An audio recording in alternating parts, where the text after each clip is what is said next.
జీవించు. బా, ఇంత మంచి మాట ఎప్పుడైనా మీరు చదివారండి? ఏముంది బైబిల్లో?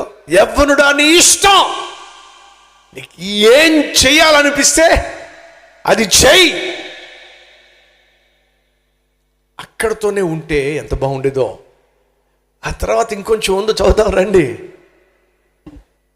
నీ కోరిక చొప్పునను నీ దృష్టి యొక్క ఇష్టము చొప్పునను ప్రవర్తింపు. అయితే హలో ఏమిటి? అయితే వీటన్నిటిని బట్టి, అదే నా భాషలో అయితే వేసే వేషాలన్నిటిని బట్టి, నువ్వు చేసే పాపిష్టి పనులన్నిటిని బట్టి దేవుడు నిన్ను తీర్పులోనికి తీసుకుంటాడు. ఇష్టం చెయ్యి, ఏం చేస్తావు అది చెయ్యి.